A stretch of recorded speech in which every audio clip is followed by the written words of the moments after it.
Yan. Puputulin ko ang kahoy na ito at ituturo ko sa inyo kung paano ang style ng pagputol para hindi na kayo mahirapan magbiak. O yan, maghati ng kahoy. Tingnan nyo ha. Ganito siya kabitsay. Diba? Yan. Pinutol ko na siya.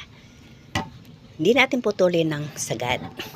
Tapos gagantihin natin dito sa kabila. Yan. Ganyan din ka.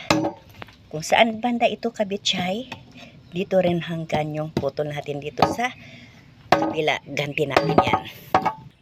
Ayan kabitsay, ang pagputol ko na.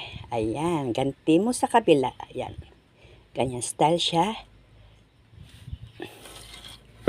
And then, ipupukpok natin yung dulo ng kahoy.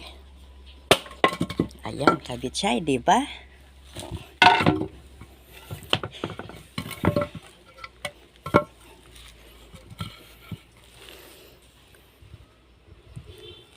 Yan, tapos yung dulo, ay, ganyan natin siya. Yan, ganito kabitsay. Yan. Ayan, diba? Ganyan siya. O, nabiak mo na siya. Ganyan din dito. Ito. Dito, ganyan mo siya. Ayan. Ayan, o, kabitsay, o. Yan, diba? O, dali lang. Kahit di ka na maggamit ng itak. Basta ganun ang pagputol mo. And then, maliit na siya. Pwede mo siya putol-putulin na ng itak o hatiin. Ayan, di ba? May kunting kaalaman na kayo.